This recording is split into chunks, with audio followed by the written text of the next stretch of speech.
As the leaves fall from the trees and the temperatures begin to drop, there's one method and one species that lots of people think about. That's drop shot fishing for perch. Most people have got a canal near them and they're absolutely full of perch. This can be fun fishing at its best, and today I've got some great new tackle and lures to show you, so let's make a start.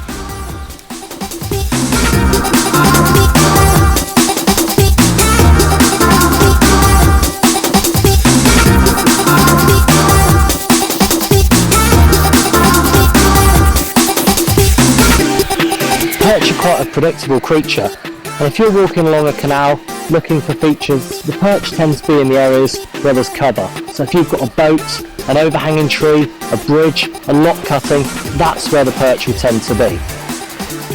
As well as that, they tend to feed at particular times of day, that being first thing in the morning and last thing in the afternoon, when they've got the best chance of a successful hunt. Perch are also very inquisitive. Very often, if you get near where they're actually holding up and flick your lure in there, very often you'll see them shoot across and intercept it before it even hits the bottom. So don't worry about gentle casts and things like that. Sometimes the best thing that you can do is actually make sure that it goes in with a good plop or a splash, because to a perch, that means that there's food about. Any kind of disturbance or movement triggers them to come in and have a look. So if you get your location 75% right, the perch will generally do the rest for you. I've had a couple casts in this particular spot, and whilst I've seen a few fish moving around, we haven't had any real interest. Now, just upstream from here, there's a bridge and a lock, which are really good places to target. So I think with that in mind, we'll go and give it a try.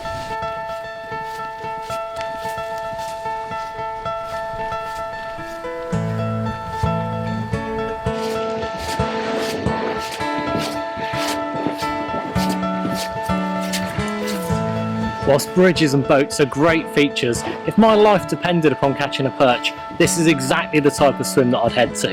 If you look just over my shoulder here, we've got a bridge. Now that offers plenty of cover and shade for predators. Just upstream we've got a lock cutting. There's lots going on here. We've got lots of movement in the water as the water's pumped through. There's food coming through that attracts both prey fish and perch. And we've got the gates themselves, we've got ladders going in, lots and lots of structure where perch can hide away, ready to ambush. This looks an absolutely brilliant feature to me. I'm going to get down there and make a start.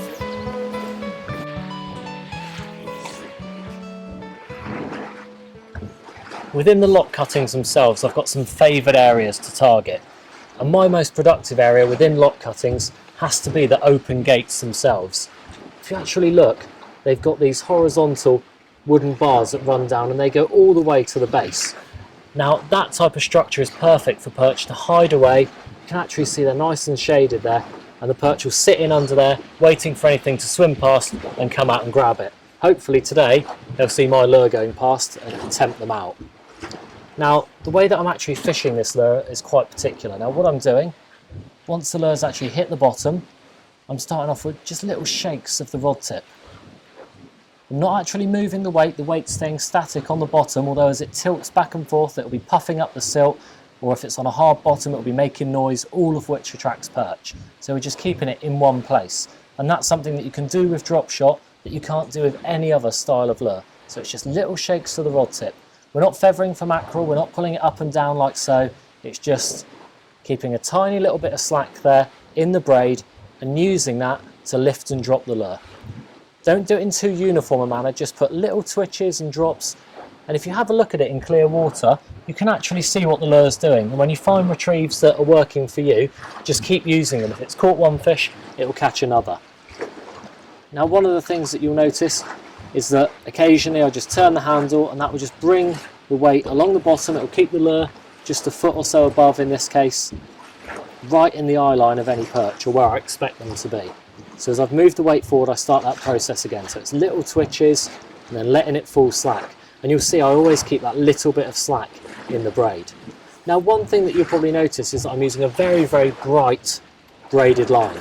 Now the reason that I do that is I rely upon the visibility for bite indication. Yes, some bites you'll feel a good solid pull or a tap as the fish takes it, but a lot of the time with a static lure, all you'll get is a little knock or a tightening, and that can be really hard to pick up if you're only using a black braid or actually feeling it through the line itself. So by using a bright yellow braid, very often I'll just see it pull up or drop slack as a fish takes it, and that tells me that there's a fish there, and I strike and I catch a lot of bonus fish using that additional form of bite indication.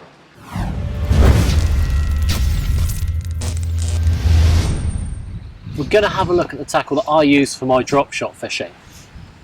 Firstly, the rod and reel. Now, for canal drop shot fishing, my preferred rod is the Jig and Spin Super Finesse. Now, this is a 7'6" rod that casts from 1 to 8 grams. So you may ask why I'm choosing that particular model.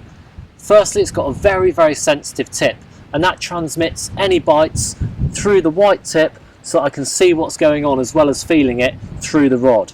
However, further down the rod, there's plenty of power through the middle and into the butt section, and if you do hook a bigger fish, it allows you to quickly get the upper hand and land it. Now, it's a very, very lightweight rod, so it'd be silly to put a great big reel on there, and for that reason, I'm using a tiny little Ultron 1500.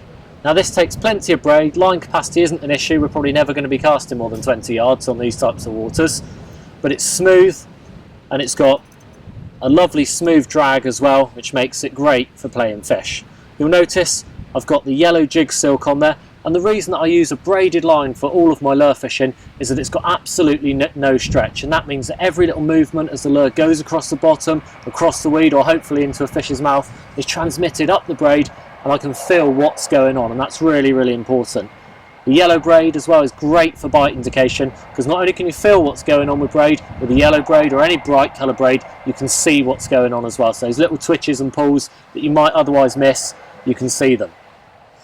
Moving on from the rod and reel, got to think about fish care as well. So we've got our landing net, and that's got a coated mesh, and that's really, really important because it means the hook and the drop shot weights and any other tackle involved won't get tangled up. As well as that, on the actual landing net pole itself, I've just slid down a small specialist unhooking mat, and that means that if we do get a bigger fish, we can put the mat out and lay it out on there. Most of the time with smaller fish, I'm just putting them down on a soft surface. You can see plenty of grass here. Obviously the fish safety comes first, so never put them down on the tow path or anything else. Now, we don't actually take that much terminal tackle with us, but everything that we do take, I just use one of these shoulder bags, single strap, absolutely perfect for carrying everything that you need. If you're taking more than that with your drop shot fishing, you're taking too much gear.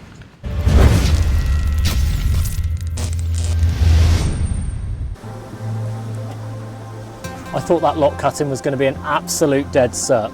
However, the perch weren't at home at the moment. I think it could be due to the light levels, and the perch could be hiding away looking for lots of shade. Now, if you're looking for shade, look behind me, we've got 2 boats parked up there. Absolutely brilliant feature, and I think it could be just the place to get us off the mark with a good perch.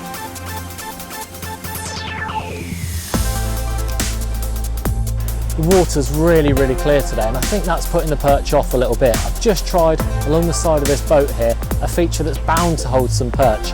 Retrieved the lure about a metre and a half away from the hull, no interest whatsoever. This time I'm actually going to try up the inside between the bank and the boat.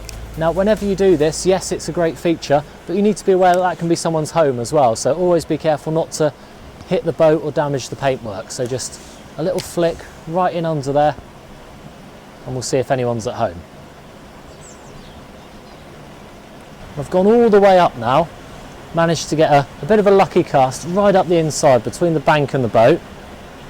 Typically just as the weather changes, but sometimes a change in the light levels can really switch them on. Just coming back just along the side of the boat there now, and that is right in the killing zone now. That's where you'd expect them to come from. Little twitches, that's a bite. Trying to get underneath the boat. Oh, there we go. So keep the rod nice and low when you're playing them from under a boat, because you don't want your line going across the hull of the boat and damaging your line. There we go. Little hot olive micro fry, and we've got a perch in the net.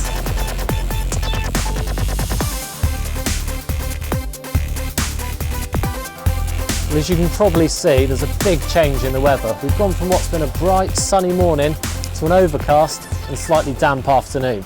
You might have noticed as well that as the light levels changed, that's when the bite came, and that's a great indicator that the perch could be coming on the feed. Perch are very rarely on their own. They're not solitary predators. They're usually in small groups. So with that in mind, I'm really keen to get this lure back into position where the last bite came from and see if there's any more knocking around.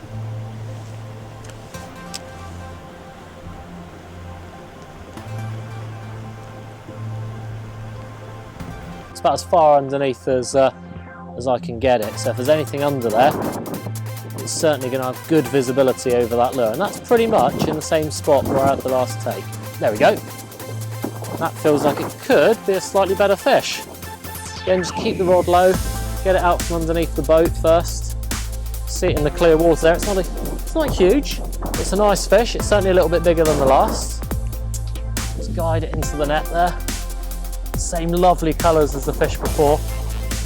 And that just goes to show that when you've landed one, it always pays to get the lure straight back in to the same area, keep it consistent, and you get multiple captures really, really quick.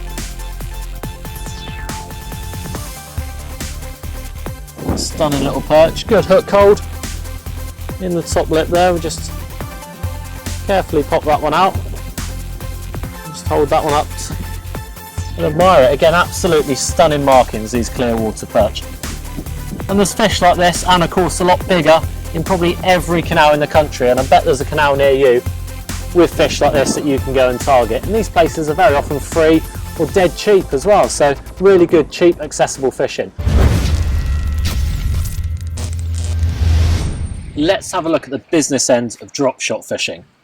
I've got the rig here, and the first thing that you'll probably notice is it's pretty damn simple. There's not actually a lot going on there. We'll start on the end of the line.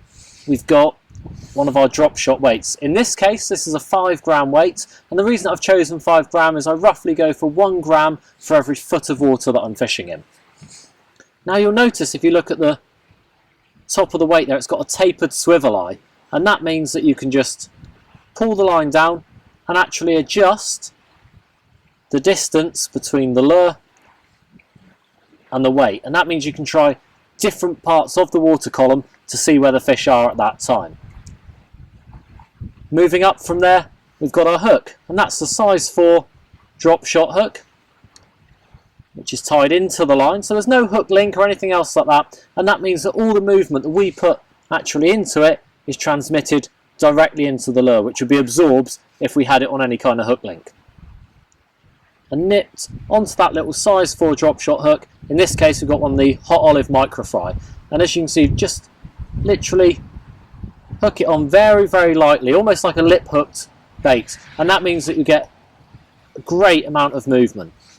Now once that weight hits the bottom, those little lifts and drops will mean that the lure goes up and down like so, whilst the weight actually stays in place. And that's the great advantage of this rig over any other lure fishing presentation, that you can actually keep it right in that strike zone, whether it's in a particular spot or a particular distance off the bottom where you suspect the fish to be.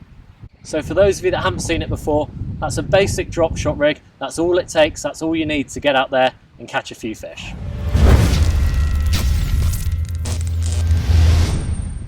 If you haven't tried drop shot fishing before and the thought of tying the rigs up seems a little bit too much, we've got some new drop shot ready rigs. On here we've got 3 ready tied rigs, and they're all tied actually using the components within the drop shot range. So it's top quality components, 8-pound illusion and 10-pound illusion, brass weights, same as within the main range, and also the size 4 and size 2 drop shot weights. So these are purpose designed for UK venues. And as you can see, it comes on a foam dispenser there, which means the rigs are easily taken off, tied on, and you can even put them back on there at the end of the session for next time you're out.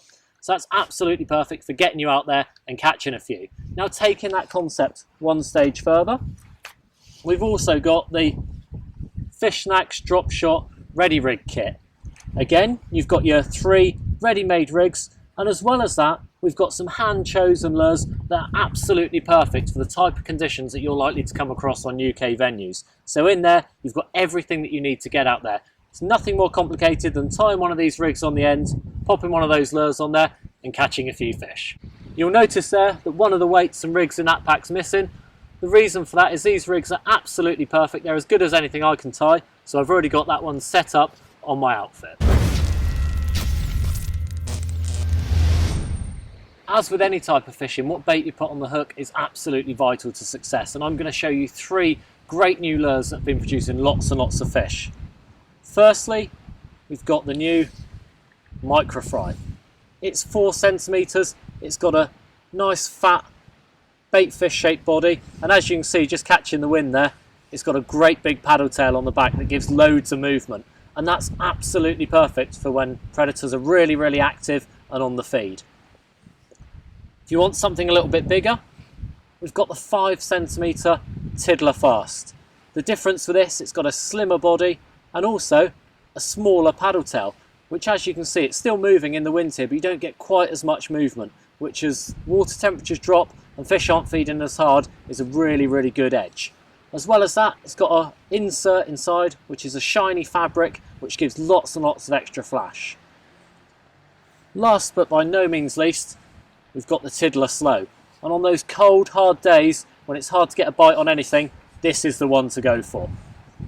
As you can see, this doesn't have a paddle tail on the back, it's just got what we call a pin tail, so the lure just tapers away and you can see it just quivers, so those little movements that you put into it, you just get these tiny little movements, but on a difficult day, that's more than enough to get a trigger. Use those 3 lures and you won't go too far wrong with your drop shot fishing this winter. We've had a look at the basic tackle you need to try drop shot fishing. What I'm going to do now is take off this hot olive Micro Fry, and I've got a Lemon Tiger Tiddler Fast. The reason for the change, the light level's dropping away a bit, and I think this will be absolutely perfect. Just behind me here, I've got a lock cutting, and we've already proved today they very often hold perch. So let's go over and try this one out. Right at the back end of the day now, the light's going, and this is prime time. I've dropped right into one of the locks here, put on something a little bit brighter with a bit of glitter in there, try and get a bit of extra flash. And it's around this time you can often pick a fish or 2 up. There we go, that's a bite, and it's a perch. Gonna have some fun and games landing it from up here, but we'll give it a go.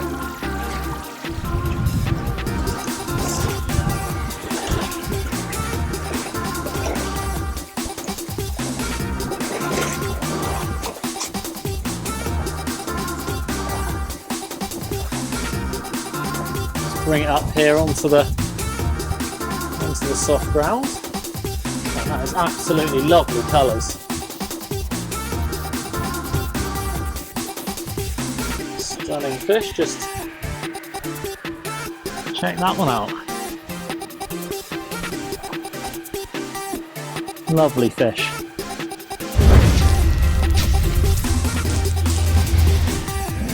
That just goes to show how good the end of the day can be.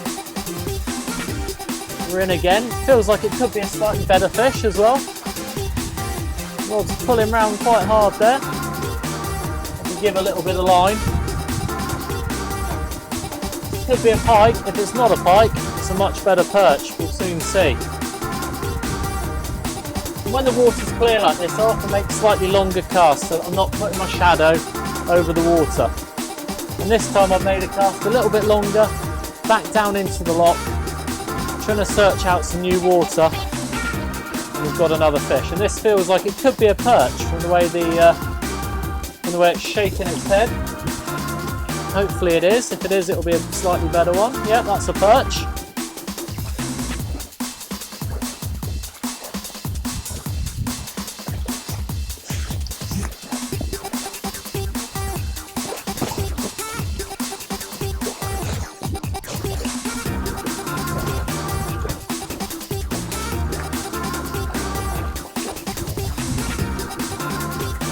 It's in the net, great result.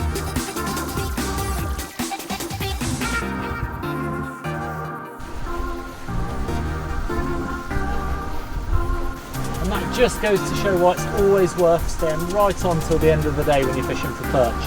The hook's dropped out in the net there, and at a time when many people will be loading their gear into the back of the car, or maybe even on their way home, but hanging on for the last knock-ins, it's really paid off. It's definitely our best fish of the day.